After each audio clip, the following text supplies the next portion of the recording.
그러면 은중의 입장에서 상현은 친구예요? 네. 친구예요? 친구니까 저기까지 따라가서. 갔죠. 저는 그것도 친구야. 얜 나의 친구야. 스스로한테 계속 주입한 것 같아요. 주입식 친구. 진짜 쉽지가 않네. 아니 주입식이라고 끝까지. 하면 왜 주입했을까요? 그러니까 그러게요. 동경에서 아 왜냐면 도돌이표야. 어떻게 그걸 친구라고 생각하고 계속 유지를 할 수 있을까 싶은 생각이 들어서 아니면 저 그렇게 생각이 친구가 들었던 저렇게 것 하는 게 이해가 안 되니까 친구라고 생각을 해야지 그 상황을 직면할 수 있어서 어떻게든 견뎌내려고. 그러면 건가? 1호님은 친구가 아니라고 보는 입장인 거예요? 약간 그 무슨 게슈탈트 붕괴 마냥 이게 기본적으로 친구라는 세팅이잖아요. 마지막까지 나와가지고 나의 인생에 가장 큰 영향을 준 나의 친구 류은중에게 이걸 바치는 그게 어쨌든 진심으로 얘기하는 걸 거 아니에요. 죽음을 앞두고. 그 친구라는데 인정을 못 하겠는 거죠. 내 입장에선. 저게 어떻게 친구. 근데 그렇게 생각해 보면 둘 다 그렇게 끈끈했던 사이가 서로밖에 끈끈했다고 보기도 좀 애매하긴 하지만 끈적끈적했죠. 아주 네, 더럽게. 그 서로밖에 없었잖아요. 그러니까 그런 친구가 또 없었던 거죠. 그래서 그냥 이게 친구구나라고 자연스럽게 생각이 들었던 건 아닐까. 정말 진정한 친구가 그쵸? 없었던 거죠 또. 뭐 어떻게 보면 서로 밑바닥을 다 보고, 그러니까 친구라고 표현할 수 있는 것 중에, 그러니까 서로 되게 약한 부분, 나의 그런 부분을 이렇게 같이 있었을 때 사실 괴롭고 되게 보게 되잖아요. 그러면서도 한편으로는 서로가 있으니까 치유가 되고 채워지는 부분이 있었던 것들처럼 그러니까 되게 이 그냥 공생 관계인 거죠. 이렇게 말 그대로 진짜 끈적끈적한 너무 많은 이제 정서적인 그 깊이를 막 주고받는 그런.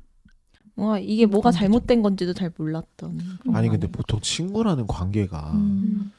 그 당연히 뭐 다툼이 있을 수 있고 뭔가 그런 논쟁과 뭐 싸울 수도 있고 뭐 이런 부정적인 감정도 공유를 하긴 하지만 그 드라마에서처럼 그렇게까지 많은 어떤 밀려오는 감정의 폭풍을 막 이렇게 맞으면서 유지가 되는 관계도 친구라고 생각을 해요?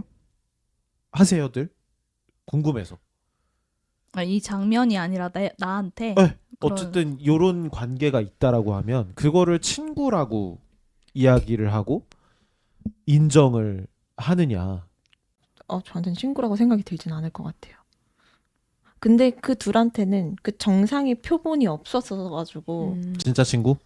진짜 친구가 없었던 거죠. 물론 그들이 서로가 마음의 벽을 만들어 놓은 걸 수도 있겠지만은 그 표본이 없었기 때문에 이게 얘는 친구야라는 걸로 명칭을 했던 건 아닐까. 모르겠어요. 저도 그 둘이 그러니까 뭐 상현이에게 은중은 어땠을지 모르겠지만 저는 만약 은중이 상현을 바라봤을 때 상현이 그런 행동들을 본인한테 했을 때 어떻게 이게 친구라고 그냥 생각을 할 수가 있지? 이라는 의구심은 든다인 거죠. 저 이렇게까지는 안 했을 것 같은데요. 그랬지만 나는 지금 내가 이 모든 거를 보고 느꼈기 때문에 이렇게 냉정하게 얘기하지, 나라면 내가 은중이든 상현이든 이런 이 관계를 쉽게 끊을 수 있었을까? 그렇지 못했겠다. 근데 이 정도까지는 아니어도 저도 어느 면에서는 굉장히 좀 내가 얘랑 이렇게 계속 친구하고 있는 게 맞나? 이런 생각하게 하는 사람이 없지는 않아요. 근데 막 그걸 확 이렇게 뭐 도려내듯 잘라내듯 끊어낼 수 있는 게 인간관계가 아니니까. 그러니까 저는 어쨌든 뭐 이게 친구라고 할 수 있을 것 같고, 은중이랑 상현이도 나도 뭐 이 정도의 막 그런 건 아니지만 지나고 보면 그런 사람 있었다. 구호님은요? 볼 수도 있을 것 같은 게 일단 여자인 친구들끼리는 서로가 서로를 좀 뭔가 이렇게 선을 지키는 느낌이 있다고 생각하거든요. 저는 그냥 개인적으로. 근데 남자친구의 관계를 생각해 봤을 때 이런 관계가 은근 많을 거라 생각해요. 가학적이고 한 명은 그냥 다 받아주고. 근데 그거를 누군가 남들이 봤을 때 연인 사이로 보긴 보잖아요. 그래서 여기도 어떻게 보면 친구 사이가 맞진 않을까? 자기들이 인지를 못하고 있을 뿐이지. 그러니까 이제 1호님을 포함해서 많은 사람들이 야, 형 이렇게까지 친구를 할 필요가 있어? 라고 생각하는 부분들이 그런 면에서의 뭔가 이렇게 깨운하지 못한 것들, 100% 공감하기 어려운 것들이 아니 왜 이렇게까지 해야 돼? 라고 하는 그 왜가 이제 이해가 안 되고 내가 공감이 안 되면 이걸 친구라고 보기 되게 어려울 것 같다는 거죠. 약간 필요성의 문제를 떠나서 그러니까 저는 그 질문을 던지는 걸 많이 못 봤어요. 이 둘이 친구인가? 그 의심하지 않고 보죠. 그러니까요. 친구 관계 안에서 일어난 일로 보니까. 그렇게 이제 그러니까 어느 정도의 허용 범위 안에 들어오니까 이제 꼭 이런 사례가 있지 않더라도 용납이 되니까 그런 궁금증은 안 들었을 거니까 그게 이제 좀 이해가 잘 안 됐었던 거죠. 그렇게 보는구나. 그런 친구가 뭐 있을 수도 있나 보구나. 뭐 이런 이제 생각들을 하니까 그래서 좀 신기하게 봤었던 거고. 구호님이 사실 질문을 주신 거가 있는데 이 어떤 환경에서 자라면 회복 탄력성이 좀 더 생기냐. 근데 네. 저도 이제 사전에 질문을 공유 받아서 저도 이제 생각을 해야 되니까 이제 봤는데 이 장면을 보고 회복 탄력성을 떠올리고 연관해서 생각했다는 게 되게 흥미로웠던 것 같고 그 질문이 그거였잖아요. 은중이 후배한테 고백받은 후에 거절의 말로 본인은 100%가 아니면 사람 사귀지 않는다고 얘기했었는데 이 말에서 은중은 사랑을 많이 받았지만 사람에게 상처받은 뒤 회복이 느린 사람이란 생각이 들었어요. 어떤 환경에서 자라면 회복 탄력성이 좀 더 생기는지 궁금합니다. 요렇게 이걸 같이 꿰서 질문하는 게 되게 저는 흥미롭게 느껴졌고 회복 탄력성이 그거잖아요. 실패했을 때 좌절하더라도 그걸 이제 다시 일어나는 그런 능력으로 우리가 심리적인 자원으로 보는데 뭐 이거를 이렇게 연관해서 질문할 수 있지만 저는 조금 이 부분에 대해서는 회복 탄력성하고 연관해서 생각하지는 못했던 것 같고 오히려 좀 그 부분과 다르게 그러니까 은중이라는 사람의 어떤 내면의 특성, 성격 구조 이런 쪽을 더 봤었고 그거랑 별개로 이제 회복 탄력성에 대해서 얘기를 해보자면 뭐 저는 기질적인 그러니까 타고나서 바뀌지 않는 천성을 우리가 기질이라고 하는데 나중에 기회가 되면 TCI라는 검사를 해보시면 근데 이 검사가 요새 뭐 이혼승력 캠프나 이런 데 많이 나온다고 하더라고요. 그래서 이제 타고난 기질적인 특성 내가 뭐 부모로부터 물려받은 혹은 그냥 내가 이제 기질적으로 가지고 태어난 내가 선택할 수 없었던 어떤 나의 천성, 특성, 이 기질적인 요인과 이제 이 기질을 잘 발현시켜서 성격화되게 하는 부분들이 있는데 가장 중요한 게 이제 양육 환경. 이제 그런 환경적인 요인들 그 두 가지가 사실 회복 탄력성을 만들어내고 유지하고 성장시키는데 중요한 요인이 될 수 있을 거라고 저는 생각을 했어요.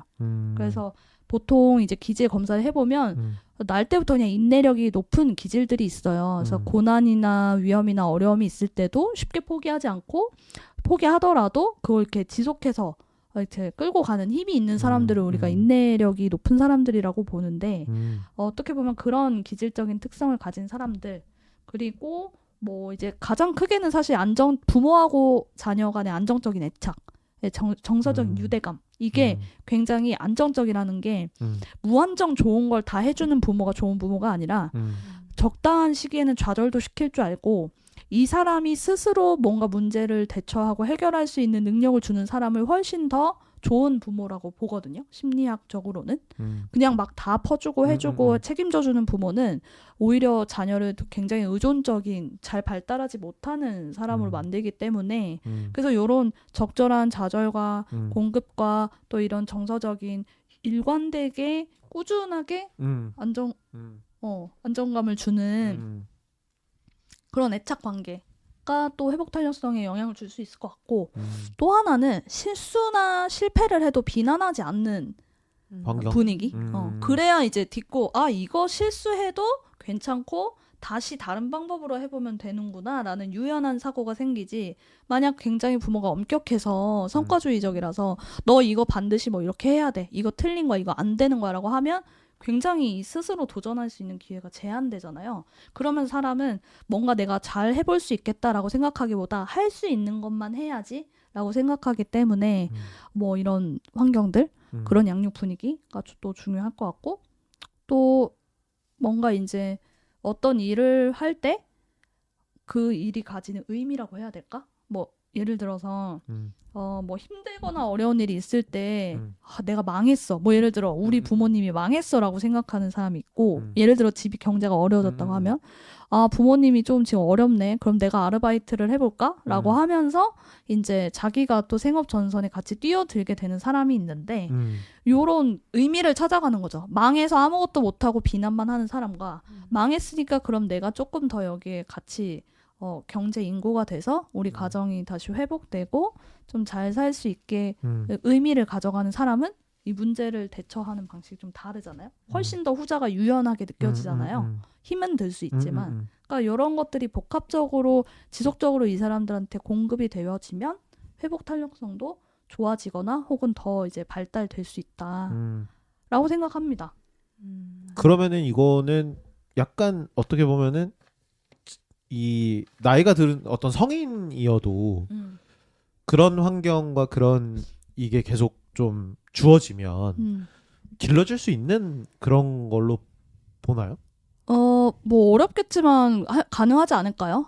부모는 내가 선택할 수 없는 양육자였지만 예를 들어서 연인, 그러니까 배우자는 내가 선택할 수 있는 양육자가 되거든요. 심리적으로 나한테 밥을 주는 사람들, 뭐 그게 연인이 배우자가 될 수도 있고 뭐 친구가 될 수도 있고 뭐 굉장히 어렵지만 뭐 상사나 교수님하고 어렵지만 그렇게 나한테 이렇게 할 수 있다면 뭐 이렇게 어느 정도는 회복이 될 수 있죠. 사실 상현이한테 은중이 엄마가 약간 그런 대상이 되어 주셨을 것 같고.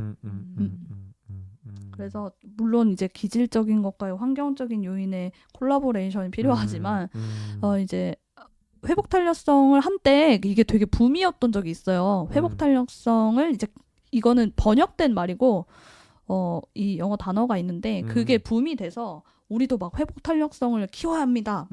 뭐 이게 한때 이렇게 뭐 웰빙 문화처럼 약간 좀 그런 기조가 있었는데 뭐 충분히 뭐 할 수 있지 않을까. 스스로한테도 할 수 있고 뭐 배우자나 중요한 타인과의 관계에서 이런 것들을 좀 채워갈 수 있지 않을까 생각이 듭니다. 어렵겠지만.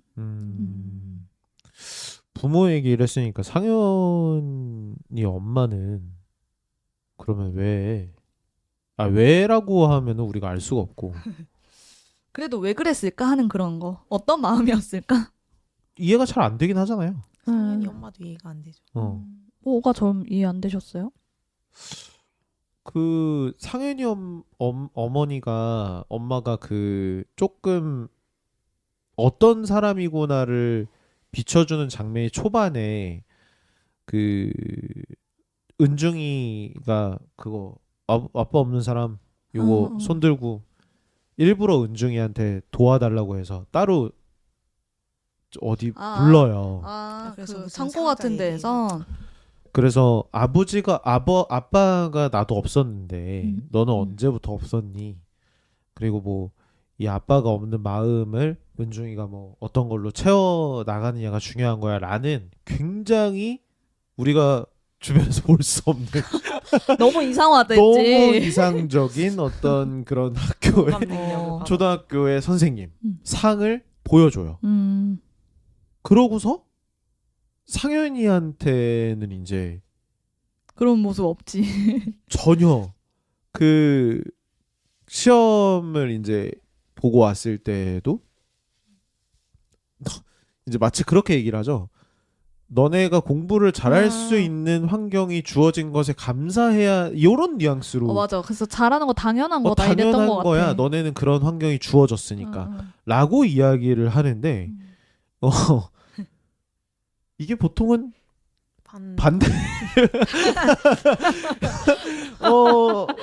반대로 발현이 되지 않나. 그러니까 부모가 자기 자식한테 그래야 되는 게 아니냐. 그럴 수 있지 않나 라는 생각이 들면서 좀 이해가 안 되죠. 음. 왜 본인의 딸에게는 물론 그 천상학한테는 뭐 어떤 유독 그런 마음이 있었다라고는 하지만 그 장면이 굉장히 디테일하게 나오지는 않아요, 사실.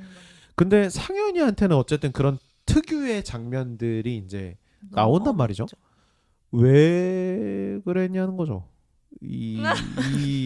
왜 그랬을까요?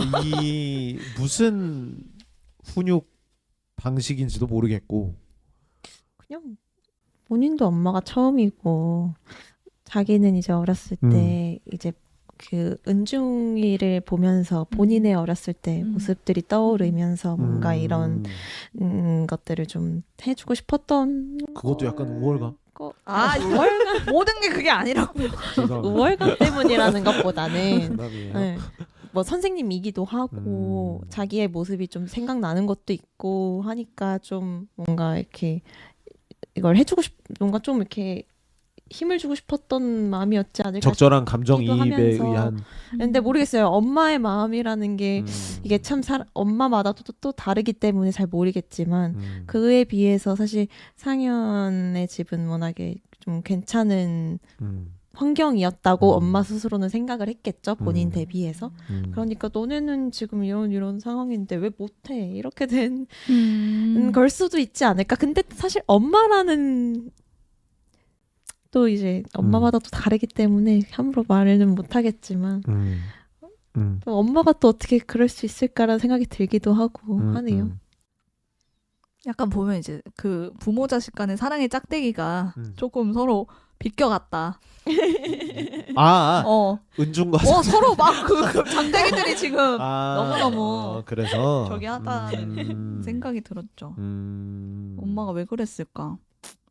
여러 가지 이유가 또 있지 않았을까 하면서 저도 이호님 이야기한 것처럼 아마 많은 부분이 자기 어려운 시절을 되게 투사했을 것 같다는 생각이 들었어요. 나도 그랬고 근데 내가 지금 이렇게 잘 커왔고 그러니까 너도 할 수 있겠다.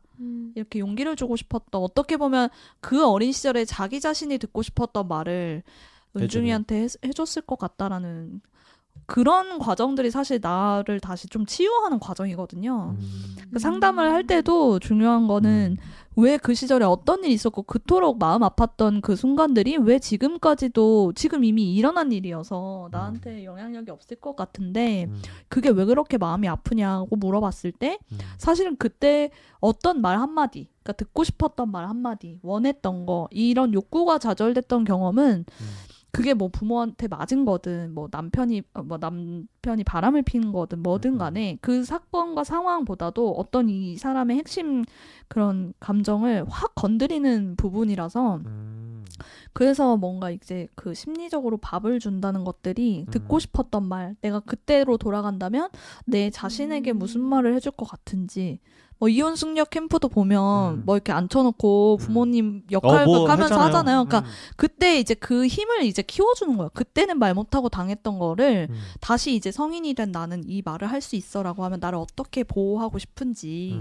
그걸 하면서 이제 이걸 경험을 재구조화하는 건데 그런 면에서 그 상현이 어머니가 그렇게 했을 수도 있고 또 하나는 서로 자식들을 처음 보게 됐던 상황이 저는 좀 생각이 났는데 은중이 엄마도 사실은 상현이한테 뭐 그렇게까지 할 필요 없거든요. 근데 맨 처음에 이제 그 집에 우유하게 하려고 가서 막 청소하고 막 이러잖아요. 이 집이 굉장히 꽤나 살고 그 신축 아파트에 그 당시에 사실 화장실 2개면 그쵸. 꽤나 맞아요. 이제 그리고 또 교사 월급이 그 정도 맞아요, 되지 맞아요. 않을 텐데 하니까 아빠가 뭐 사업 가고 했지만 음. 그렇게 딱 봤는데 자기 딸이랑 또래인 앤데 애가 까칠하잖아. 음. 집은 뭐 하나 원한 게 없고 엄마도 너무 인품이 괜찮은데 너무 그 까칠한 애를 보면서 돌보고 싶은 욕구와 그런 정서가 확 땡겼을 것 같아. 그 오? 은중이 엄마는. 그래요? 왜요? 아니 이거 너- 완전 결핍 덩어리들이네요 지금 이게 다. 인간은 다 모든 행동에 그건 배신감 결핍과 드네. 욕구가 동기가 되잖아요. 우리가 생각해 보면 그래요. 우리가 뭐 누굴 만나고 뭘 하고 이런 거 보면 내 결핍과 욕구를 채우려고 하는 그런 거지.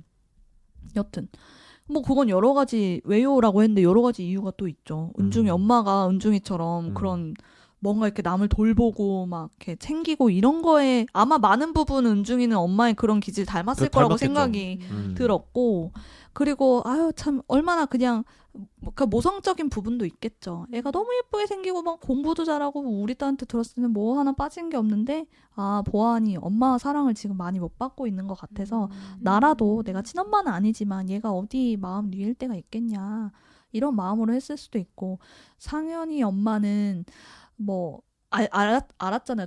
처음 우리 딸이랑 친구라는 걸 인식한 게 언젠지 모르겠지만 이사 왔을 때. 상현이는 선생님이 시키는 대로 손바닥을 자기도 맞아요. 누군지도 모르고 때리는데 걔는 막 그게 막 앙심을 품고 1년 동안 막 피고해서 복수하고 막 이런 그런 걸 보면서 뭐 귀엽기도 하고 그리고 미안한 어떻게 보면 좀 뭐 미안한 일종의 미안한 마음 뭐 자식 교육에 대한 그런 마음도 있을 수 있고 그래서 아마 그 처음부터 이 얘네들한테 좀 없는 부분을 보면서 그 부모들의 짝대기가 그렇게 좀 가지 않았나. 그렇잖아요. 내 자식은 내가 욕해도 내가 할 수 있는 건데 남의 자식이니까 좀 이렇게 좋은 거를 채워주고 싶은 그런 좀 내적 동기가 있지 않았을까? 그 저기 은중 엄마가 네. 은중이 엄마에 대한 배신감을 느끼고 싶지 않아가지고 아. 은중이 아니 그 약간 아까 또 그 동기가 된 그거에서 뭐 동 살짝 왔는데 아니 그 은중이 엄마가 그 이제 상현이한테 어쨌든 알고 그 상현이가 은중이한테 어떻게 하는지를 알고도 되게 따뜻하게 이렇게 해주잖아요. 그거를 그러니까 은중이 엄마는 뭐 어떤 동기든 뭐 그거는 저건데 은중이 같은 경우에는 그런 거에 대해서는 별로 영향을 받지 않는 왜냐면 상현이는 자기 엄마가 은중이한테 그렇게 하는 거에 대해서 굉장히 영향을 크게 받았다라고 저는 생각을 하는데 크게 받았죠. 은중이는 그렇게까지 영향을 받지 않은 모습처럼 보이거든요. 아니. 어쩌면 은중은 상현을 사랑한 거 아닐까요? 이거 치정이라니까. 그 정도면 이 정도면 네. 이 정도면 거의 뭐 그 생각을 연애를 하는 그 생각을 안 해본 건 아니에요. 그 생각을 안 해본 건 사랑이야. 아닌데 왜냐면은 그 사랑이라는 단어로 많은 것들이 설명이 될 수 있으니까 그럼요. 정신 이렇게까지 나간 일. 진심. 한정 사랑. 아 사랑이 눈 멀어서 뭐 이렇게 얘기할 수 의정도 다른 의미의 사랑이라 했으니까. 그쵸. 그렇죠. 아니 근데 어쨌든 은중이는 그거에 대해서 영향을 받지 않은 것처럼 보이는데 왜 은중이는 영향을 안 받고 상현이는 영향을 받냐는 거죠. 은중이는 왜? 은중이는 엄마한테 엄마가 그렇게 해주는 거에 대해서 상현이한테? 은중이는 엄마한테 그런 걸 이미 많이 받았었지만 상현이는 엄마한테 그걸 못 받은 상황에서 다른 은중이한테 해주니까 거기에서 오는 차이가 있었지 않을까요? 상현이는 결핍이었고 은중이는 자기도 어차피 받고 있으니까 네, 거기에서의 결핍은 아니었으니까. 그리고 아까 이로님이 적재적소에서 엄마가 나타나준다고 했잖아요. 네. 그 안정되고 일관된 애착이 굉장히 그 안정적인 애착을 형성하는데 중요한데 적재적소가 그거예요. 필요할 때 원하는 만큼을 해주는 거. 그러니까 우리 엄마는 그러니까 이제 그 대상관계 이론에 보면은 대상 항상성이라고 아기가 엄마가 눈앞에서 사라지면 처음에는 막 우는데 엄마가 몇 분 있다가 돌아오면 아 우리 엄마는 나를 떠난 게 아니라 다시 오는구나라는 걸 인식하고 엄마가 어디 가도 이제 울지 않는 시기가 와요. 그러니까 발달 시기적으로. 그런 것처럼 은중이는 이미 엄마한테 우리 엄마가 상현이를 좋아하는 거는 논외고 엄마는 내가 필요할 때 언제나 내 곁에 내가 손만 뻗으면 있구나 그게. 있는 사람이라는 믿음과 확신이 있었기 때문에 별로 그게 그 엄마 외에도 채울 수 있는 것들이 많았고 근데 상현이는 엄마는 이미 뭐 나한테 관심도 없고 오빠는 그래도 어렸을 때 오빠하고 그치. 관계는 좀 괜찮았던 있었지. 것 같아. 그러니까 맞아. 사실 그 오빠의 죽음의 진실을 알고 싶어 했었던 것 같고 그렇기 때문에 이제 엄마한테는 뭐 조개가 없었던 거 아닐까. 환경 차이다. 음. 높은 확률로? 궁금한 거 없었어요? 아, 저 이거 완전 다른 얘기인데 음. 그 은준과 상현을 보면서 결혼한 사람들이 결핍이 되게 드러나게 결핍이 있는 사람들이 대부분 결혼을 했다는 느낌이 들었거든요. 우리 거기에서 그래서 약간 이거를 얘기를 꺼내야 되나 말아야 되는데 그러면 지금 이 뭐라 해야 되지? 지금 현 시점에 좀 결혼을 안 하는 사람들이 점점 많아지는데 오히려 이게 결핍이 없어져서 안 하는 건지 결핍이 너무 과도해서 그걸 회피하려고 안 하게 되는 건지. 근데 결혼한 사람이 결핍이 어떤 결핍이 그러니까 없어서. 예를 들면 막 어디에서 느꼈어요? 보다가? 그냥 든 생각이에요. 왜냐면 제가 이제 결혼할 나이가 되니까 제가 그거 좀 어떤 그런 사람을- 미안해 말거든. 근데 상현이가 결혼한 게 그 은중이 저주를 받아서 은중이 저주 빔을 맞아요. 맞아서 맞아요. 이씨 내가 그거에 대한 리액션. 너 이씨 너 내가 해내는 거 보여주겠어. 있을 거야. 약간 그런 것도 있고 자기도 이렇게 스스로 얘기했으니까 아마 그런 것들 보면서 좀 느끼시지 않았을까? 아무튼 근데 되게 좋은 그 주제다. 너무 얘기해보세요. 흥미로운데요? 그래서 그냥 궁금했어요. 뭘까? 지금 아, 왜 현 시점 왜 다들 결혼 안 하는 이유가 뭘까? 결핍이 너무 과도한가? 아니 결핍이 너무 다 채워졌나? 왜냐면 이젠 우리는 절대 그건 아니죠. 결핍이 다 채워지는 그거는 아니고 왜 안 하냐? 결핍하고만 관련이 있는 것 같지는 않고 그건 그게 뭐 복합적인 여러 가지의 상황들이 당연히 있겠지만 결핍만 가지고 이야기를 하자고 치면 그냥 드는 생각은 조금 그 결혼을 안 하는 사람들이 발끈할 수도 있겠지만 저는 뭐 기본적으로 용기가 없다고 생각해요. 그런 자기가 가지고 있는 결핍은 누구나 다 있을 수 있는데 그거를 결혼하면 실제로 많이 마주치게 되긴 해요. 그게 꼭 대척점에 있는 사람들끼리 만나서가 아니라 그냥 누군가와 어떤 무언가를 굉장히 강하게 공유하면서 그 시간을 평생을 가져가야 된다라는 것이 주는 어떤 무게감도 있고 그걸로 인해서 의도치 않게 나를 돌아봐야 되는 경우들도 있고 그러면서 내 결핍들이 느껴지고 혹은 상대방이 나의 결핍을 굉장히 콕콕 집어서 이야기를 하는 경우도 있고 그런 것들을 마주해야만 하거든요. 근데 그거를 결혼을 하기 전에 그런 거를 내가 마주하게 되겠다. 내지는 뭐 그런 거를 마주하면 내가 뭐 이렇게 저렇게 행동해야지. 이런 것들을 알고 결혼을 하는 것 같지는 아는데 그래도 무언가 누군가와 인생을 같이 하겠다라는 결정을 하면 감내하거나 인내해야 할 것이 굉장히 많겠지라는 건 저는 알 수 있다라고 생각하는 느낌적으로 그런 거를 마주할 용기는 냈다라고 생각을 해요. 결혼이라는 선택을 했다라는 것이. 근데 지금은 제가 봤을 땐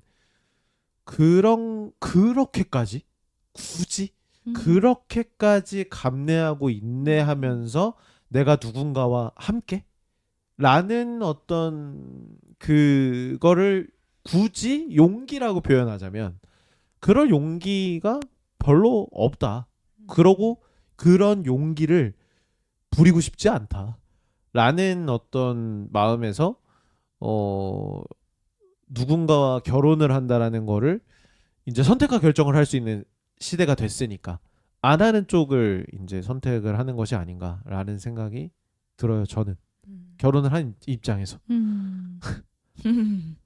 그래 살짝 정신을 놔야 결혼할 수 있다고 생각해. 아무것도 모르거나. 그래서 멋모를 때. 매우 어릴 때 결혼하거나 결혼 맞아요. 정년기에 결혼하게 되면 뭐 조건이나 이런 걸 많이 따지기 때문에 결혼은 살짝 이렇게 이게 좀 정신을 좀 부족해야 돼. 어디 살짝 취해 좀 모자라요. 그렇지 않은 사람도 있을 수 있습니다. 여러 가지. 근데 뭐 이렇게 사회 문화적으로 보자면 우리가 원래는 농경 사회였는데 이제 농사를 더 이상 잘 많이 짓진 않잖아요. 산업화가 되고 이렇게 뭔가 첨단 문화 이런 것들이 그치. 생기면서 그러다 보니까 같이 뭔가를 해야 된다는 그 공동체 의식이 결여된 거를 그 특정 어떤 연령대를 제가 비난하는 건 아니고요. 상담을 할 때 보면 나이가 굉장히 어려질수록 그 공동체 의식에 대한 필요성이나 그걸 경험을 많이 못한 사람들을 많이 느끼게 돼요. 오히려 예전보다 훨씬 예전에는 그래도 형제자매가 있고 한데 지금은 외동인 경우도 상당히 많고 외동이신 분들이 공동체 의식이 결여된 이상한 사람들이라고 얘기하는 게 아니라 혼자인 게 익숙한 게 많은 이 사회가 되다 보니까 굳이 내가 결혼을 해서 아까 이런님 말한 것처럼 뭔가를 같이 하고 견뎌내고 이런 거에 대한 필요를 못하고 부모님들의 양육 방식도 예전에는 막 우리 옛날 우리라고 하면 좀 그런데 여기 이런님이랑 저랑은 어렸을 때 잘못하면 그냥 무조건 맞고 학교에서도 그냥 맞고 잘못에 대한 엄중한 처벌이 있었던 시기였는데 이제 우리 이호님이랑 고은님 잘할 때는 뭐 체벌 금지되어 있고 뭐 우리 애가 지금 예전에는 우리 애가 그랬나요? 선생님 더 때려주세요. 이랬다면 죄송합니다. 지금은 어딜 우리 애를 때리냐 약간 이런 분위기가 되게 만연하잖아요. 그러다 보니까 내가 되게 귀하고 나는 이거를 조율하고 내가 양보하고 이런 거에 대한 거를 느껴보는 게 되게 적은 것 같아요. 그래서 한 명한테 되게 집중돼서 뭐 경제적인 거든 뭐 시간적인 거든 양질의 어떤 그런 것들을 부모님이 해주다 보니까 아쉬움도 없고 부족함도 없고 또 막 하나만 낳아서 잘 기르자는 요새는 진짜 한 명도 잘 안 낳잖아요. 그러다 보니까 이제 막 그런 아쉬운 것들이 조금 없어지면서 그럼 결혼 굳이 해? 필요 있나? 특히 이제 경제적으로 더 이제 안정감을 많이 느끼시는 분들은 외로움은 느낄 수 있겠지만 결혼에 대한 필요성이 이전처럼 과연 있을까 생각해보면 아니지 않을까 뭐 이런 것들이 저는 또 결혼을 안 하게 되는 분위기이지 않을까? 결핍에 이런 것들과 상관없이 결핍이 있고 그걸 무조건 채워하는 사람들은 또 뭐 꼭 결혼이 아니더라도 다른 것들 채울 수 있겠죠. 그것도 뭐 결핍을 채울 수 있는 루트가 되게 많아진 것 같아요 요새는. 당연히 많아졌고 그 약간 1인 가구를 바라보는 어떤 그러니까 결혼을 안 하는 분위기가 생기고 뭐 만연해 있다라고 저는 그렇게 얘기하고 싶진 않고 결혼은 엄연히 선택할 수 있는 거다라는 게 굉장히 명확해졌다라고 생각해요. 그러니까 그거를 왜냐면 제가 그게 궁금해가지고 그러니까 그게 궁금했다는 게 아니라 예전엔 어땠는지가 궁금해가지고 안 그래도 어머니한테 물어봤었어요 지난주엔가. 근데 뭐 결혼을 하고 말고가 어딨어. 그냥 하는 거지. 그냥 그거였어요. 그러니까 이거는 결혼이 선택의 영역이 아니었을 때는 우리가 상상할 수가 없어요. 그냥 하는 거였어. 애 둘 당연히 낳는 거였어. 결혼을 안 하면 이상한 사람이 되는 문화는 우린 겪어보질 않았어요. 그러니까 그건 몰라. 그렇기 때문에 이거는 저는 결혼을 안 하고 싶어 하진 않는 것 같아요. 제 생각에. 사람들이. 네. 만나고도 싶어 하고 괜찮은 사람이 있으면 결혼을 하고 싶어 해요. 그러니까 누군가와 평생을 약속하고 싶어 하지 않는 건 아니야. 제가 봤을 땐. 그냥 그걸 좀 찾기가 힘들고 내가 원하는 건 요거였는데 운전이 저 100%가 아니면 조금 저기가 95 정도네. 요건 좀 안 되겠다. 이런 거지. 그걸 안 하고 싶어 하는 것 같진 않아요.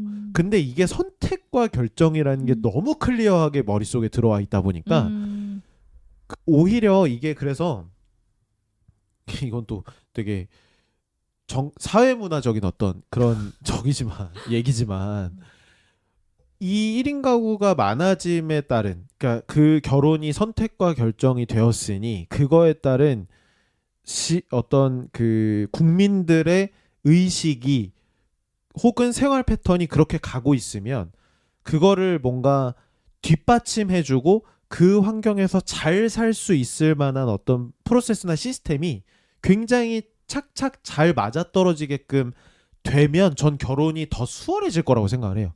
그게. 그러니까 근데 뭐 막 그런 거 있잖아요. 옛날처럼 뭐 결혼을 안 하니까 결혼을 해야 된다라는 무언가를 심어주기 위해서 뭔가 한다거나 뭐 애를 안 낳으니까 애를 낳아야 합니다라는 약간 무슨 새마을운동 하듯이 뭔가를 막 이렇게 하는 건 너무 구시대적인 방법이고 인간은 기본적으로 종족 번식과 그런 본능을 가지고 있는 동물이기 때문에 안전하고 내가 이 따뜻한 환경 속에 있네라는 어떤 안정감을 느낄 수 있으면 자연스럽게 애를 낳고 결혼을 한다라고 생각해요, 저는. 근데 그런 게 갖춰지기가 힘들고 그런 거를 갖춰주는 걸 어떻게 하는지도 뭐 잘 모르는 것 같고 이 나라들이 전반적으로 왜냐면 인구가 주는 건 뭐 부정할 수 없는 그런 글로벌적인 현상이니까 그런 부분들이 있어서 그렇지 개인이 뭔가 뭐 결핍을 뭐 이게 되게 많아가지고 뭐 어쩌고저쩌고 이런 거보다는 그런 좀 환경적인 뭔가 이런 부분들이 더 많기에 무의식적으로 그런 영향을 받아서 안 하는 선택에 이제 이르르게 되는 거지 않나. 불안하고 걱정이 되니까 결혼해서. 근데 옛날이랑 그리고 많이 달라진 게 사실 여자들의 경제력이 많이 올라와 있는 많이 상황이잖아요. 올라갔죠. 근데 그러다 보니까 그거에서 오는 차이도 많이 있을 것 같아요. 예전에는 그러다 보니까 뭔가 여자는 결혼해서 아이 낳고 맞아요. 그랬대요. 집 가사 일하고 그냥. 이게 되게 그냥 당연한 거였겠지만 지금은 여자들이 본인의 경제력을 가지고 있고 근데 또 이제 결혼을 한다는 건 어쨌든 아이를 낳는 게 자연스럽게 따라오기 마련이잖아요. 근데 그러다 보니까 그런 그 경제력에 대한 이런 끊어지는 것들이나 이런 거에 당연히 불안감이 있을 수 있는데 또 그와 또 연관돼서 요즘에 또 이혼이라는 것도 굉장히 쉬워진 때이고 하다 보니까 여러 가지 복합적인 것들이 아마 같이 맞물려서 되게 불안정하다 보니까 더 이 결혼에 대한 걸 한 번 더 생각을 하게끔 만드는 것들이 있지 않을까라는 생각이 좀 들기도 해요. 남자가 없기도 하고요. 가장 근본적인 문제 괜찮은 여자는 많은데 괜찮은 남자가 좀 없나? 그거가 또 네, 그럴 수도 있죠. 그냥 제가 결핍이란 단어에 딱 그냥 꽂히니까 그 은중이 우리는 결핍이 없었다고 생각했는데 알고 보니까 얘도 결핍 덩어리였고 근데 은중은 누가 봐도 결핍 없는 것처럼 행동하고 있고 근데 우리가 살고 있을 때 점점 아까도 막 그 서로의 결핍을 점점 직면하지 않으려고 하기도 하고 그리고 서로가 대화를 잘 안 하고 있는데 내 결핍이 뭔지도 모르고 그러면 나는 결핍 없는 사람인 것처럼 뭔가 생활을 하게 되고 있다는 생각도 드는 거예요. 그럼 나는 어디서 내 결핍을 찾을 수 있나. 근데 어떤 책을 읽었을 때 사람의 결핍이 없는 사람은 단 한 사람도 없는데 그게 정도에 따른 거라고만 들었거든요. 그러면 누구나 있다는 건데 지금 이 세상이 점점 더 결핍 없는 세상인 것처럼 보이는데 알고 봤더니 다 결핍 덩어리인 거죠. 그러면 어떻게 되나? 갑자기 그냥 그런 생각도 들었었어. 근데 은중과 상견을 보니까 결핍 덩어리인데 그렇게 안 보이는 은중이 결혼 안 하고 있었고 그래서 물어본 질문인 것 같아요.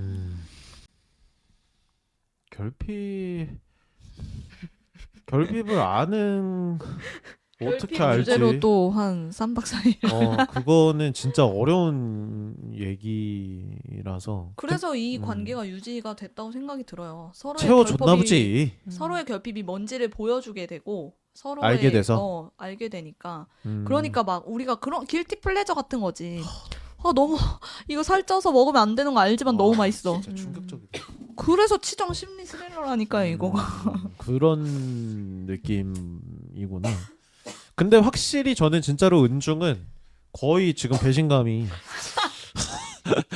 심각하거든요, 진짜로. 어떻게 보면 이론님이 좀 순수한 것 같기도. 아니 약간 동경이 있었나 봐요. 은중을 보면서. 그러니까 더 상현을 막 그게 몰고 제가 진짜 질문을 몇십 개를 썼는데 제가 오늘 돌아보니 다 상현에 대한 이야기 다 상현에 대한 것들이에요. 그래서 은중에 대한 이야기를 뭐 할 게 있나 사실 이랬어요. 그래서 반응이 그렇게 뜰뜰했거든요. 은중을 따로 이야기를 하자. 아니, 사실 은중과 상현이라는 드라마가 전 사실 너무 그 관계들이 얼기설기 설켜 있고 감정들이 어디 하나에서부터 나오는 게 아니다 보니까 따로 떼놓고 이야기하기가 되게 어렵다라는 생각은 갖고 있었는데 그 중에서도 이야기를 하자면 당연히 상현 이야기를 해야지라고 생각을 이제 하고 있었던 거죠. 근데 은중의 어떤 그 민낯을 낱낱이 벗겨버려. 벗겨서 그런 결핍과 그런 동기가 또 있을 수 있다라는 이야기를 하니까 이제 좀 배신감이 드네요. 조금 그런 줄 몰랐는데 그런 애였어? 왜 은중과 상현에서 은중이 앞에 나왔겠어요? 아니 그러니까 사실 그것도 그랬어요. 저는 상현과 되게 은중이 아니라 중요한 왜 거예요. 은중과 상현이지? 상현과 은중이면 안 되나? 얘를 마치 아무런 문제가 없는 것처럼 내세워놓고 알고 보니 얘가 그러니까 문제가 있고 이상하다는 게 아니고, 그러니까 이 안에도 심연에 깊은 것이 있었다는 거죠. 은중이도 보면 그러니까요. 우리가 봤을 때 되게 당하는 거 같고 막 답답하고 왜 저럴까 하지만 그럴 만한 이유와 사정이 그녀한테도 있었다. 그니까요. 네. 제가 남자라서 그래요. 기본적으로 제가 남자라서 그 남녀 무슨 이걸 얘기하는 건 아닌데 진짜로 그 기저에서부터 이해가 안 되는 맞아. 아예 근본서부터 알아가야지만 인지적인 공감을 할 수 있는 관계가 너무 많이 나와요. 이 안에서. 그래가지고 열불을 토하면서 또 얘기를 한 것 같은데 대략적으로는 그래도 은중에 대한 이야기는 좀 얘기를 나누지 않았나 라는 생각이 듭니다. 네. 어차피 상학에 대한 이야기나 이런 것들도 음. 상현이 얘기를 할 때 또 나와요. 또 나와. 안 나올 수가 없기 때문에 상현이 얘기가 거의 본론이거든요 사실. 그거야말로 한 2박 3일 해야 되지 않나? 그거는 진짜로 그 안 그래도 영호님이랑도 얘기를 했지만 이 15부작으로 이거를 만들어 놔가지고 너무 촘촘해. 초반엔 너무 늘어져. 아니, 도대체 무슨 얘기 하려고 이런 얘기까지 하는 거지? 진짜 되게 섬세하게 표현해서 빌드업이 굉장히. 되게 많이 네. 하더라고요. 그거를 이게 약간 기를 모아서 폭발 이거를 한 번 하는 게 아니고 막 그 군데군데서 폭발을 시켰는데 또 들어오고 또 폭발을 시키고 끝난 줄 알았더니 또 들어와가지고 이거를 끝나. 이런 식으로 터뜨리고 이게 거의 한 3줄기 정도는 있는 것 같아요. 너무 시기별로 따지면. 거의 드래곤볼 모이듯이. 그러니까 그거를 거의 모아서 그러니까 점진적으로 상현은 진짜 X년이 되는 거고 아니 그렇잖아. 이거를 어디까지 터뜨려라는 그런 느낌을 주니까 또 처음에 요상하게 그 이제 현 시점이 어쨌든 나이 들고 시작을 하니까 뭐 그래서 되돌아봤더니 이거 뭐야 완전히 무슨 여자 일생이 무슨 역대 뭐 그런 히스토리를 보여주는 정도의 이야기니까 상현의 이야기를 그러니까 이게 진짜 상상만으로 쓰셨을까, 어느 정도의 실제 경험이시지 않으셨을까 하는 생각도 충격이네요 또. 그렇지 않으면 이렇게 세밀하게 뭐 당연 픽션이 있겠지만 여튼 게다가 작가분이 네 남자분 남자예요? 하지 않았어요? 여자분일걸요? 여자분이에요. 감독님은 남자분. 남자분이신 건가? 작가님은 송혜진 작가님인데 여자분이세요? 여자분이시지 않을까 생각을 하는데 여기서 봤거든요. 이게 근데 알고 보니 남자가 쓴 거더라. 진짜 여자가 썼을 남자가 거라고 쓴 거면. 생각했는데 뭐 이런 얘기를 봐가지고 아니 남자가 만약에 쓴 거면 좀 충격적인데요. 아닐 수도 있습니다. 검사 받아보셔야 될 것 같은데. 위험 발언입니다. 농담입니다. 없네요, 작가님에 대한 어떤 그런 설명. 그렇게까지 유명하시고 이름을 떨치시는 적은 아닌 것 같아요. 아니 근데 이게 넷플릭스에 한 번에 공개가 된 거야? 아니면 순차적으로? 한 번에 공개됐어요. 아 그래요? 한 번에 공개가 됐었는데 무려 15부작이니까 보는데 시간이 걸리고 보면서 감정적으로 좀 어렵기도 하고 그런 게 있었죠. 근데 되게 하여튼 그 이상하게 몰아보기는 없는데 이걸 근데- 몰아보기는 어려울 것 같아요. 예, 몰아보기 컨텐츠가 별로 없어요. 넷플릭스라서 저는 그런가라는 생각도 아니 했어요. 다른 것들은 있어요. 있어요? 아니 저는 이제 그거 이렇게 선입견이 생기면 안 되니까 이거에 대한 정보를 아예 배제해서 뭐 검색을 일체 안 하고 이제 봤는데 오늘 지금 이제 검색해봤는데 뭐 논란이 뭐 좀 있었네요 이것저것. 논란보다는 뭐 이렇게 뭐 이게 퀴어냐 뭐 그것도 있고 뭐 아무튼 뭐 여러 가지 뭐 다 들어 있잖아요.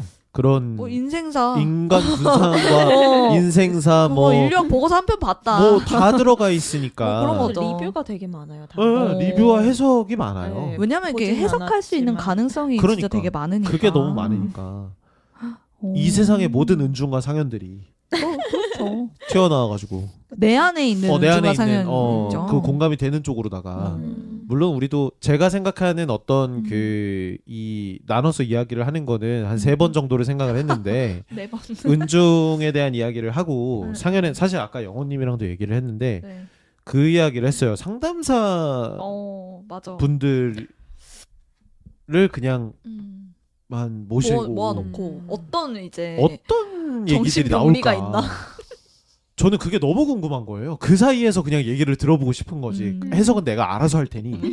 떠들어라. 그냥 뭐 어떻게 보셨냐? 뭐 어떻게 생각하시냐 이 상황에 대해서 그런 것들을 얘기하면 무수히 또 재밌을 것 같아요. 많은 얘기들을 하실 테니까. 본인 추구하고 주 이론에 따라서 이 그러니까요. 인물을 해석하는 거와 다를 테니까. 그게 너무 이제 또 사실 그거를 하고 뭐 3번째 4번째를 생각을 한 거는 뭐 그냥 이제 인본에 대한 어떤 이야기 일단 은중과 상이 너무 큰 비중을 차지하니까 그렇게 해서 이제 볼 수밖에 없었지만 뭐 사실 저는 그 주변 인물에 대한 것도 적어놓긴 했었어요. 사실 엄마들도 있고 사실 뭐 그런 얘기들도 있을 수 있다라고 생각을 했었고 뭐 상황에 대한 얘기들 이게 모든 상황을 다 얘기할 수는 없지만 저는 그 상황들을 보면서 적은 질문들이 사실 장면들 씬에 따른 그거를 따라서 가면서 얘기를 해야 되나 그랬더니 또 답이 없길래 너무 많아. 너무 많으니까 그냥 운중 상현으로 딱 일단은 잘라서 어차피 그 안에 연계된 인물들이 나올 테니 그거를 그래서 오늘 정리 잘 된 것 같은데요? 그렇게 일단은 보는 게 저도 일단은 현실적인 부분들이랑 여러 가지를 생각을 했을 때는 맞겠다라고 하고 전 공통 질문을 또 뽑아놨거든요. 그런 부분들도 시간이 되면 하고 어쨌든 다음 시간에는 다음 시간이 있으니까 지금 다음 시간에 다음 시간에 드디어 일단 그 천상 드디어 그 이름도 뭐야 천상현. 그러니까요. 주변에 천상현이 있다면 정말 많지. 많지요. 전 진짜 본 적이 없는 찾아봐야 돼요. 인물인데 그 인물에 대해서 이야기를 해보면 좋을 것 같습니다. 다음 시간에 상현이에 대한 이야기로 돌아오는 것으로 하고 기대가 되네요. 그때는 아마 저희가 지금도 꽤 오랜 시간을 이야기를 했는데 할 말이 더 많지 않을까. 서로 막 욕하고 싶은 그런 마음이 있잖아요. 내적 막. 그때는 조금 더 날것으로 장착하고 오셔도 되니까. 삐처리 이런 거. 저는 원래 늘 날것으로 이야기를 하니까 삐처리 안 해도 돼요. 그래요? 뭐 우리가 지금 뭐 여기서 뭐 대단한 그런 저기를 잠재적으로 저한테 상담 오시는 분들 저 상담사가 욕을 한다. 모릅니다. 몰라요. 알겠어요. 모르기 때문에 더 날것의 이야기들을 해야 되거든요. 천상인 이야기는. 좋습니다. 그렇게 이야기를 나눠보면 좋을 것 같습니다. 네. 다음 시간에 돌아오도록 하겠습니다. 저희가 그 구호님 또 모르시니까 저희가 마지막에 또 들으셨으면 알 수도 있는데 제가 오늘은이라고 선창을 하면 여기까지라고 후창을 하는 걸 밀고 있어요. 공식 엔딩이잖아요. 공식 엔딩이에요. 클로징. 저기 성시경 잘 자요 이런 것처럼. 그런 적이라서 같이 해주시면 좋을 것 같습니다. 다음 시간에 돌아오겠습니다. 오늘은 여기까지.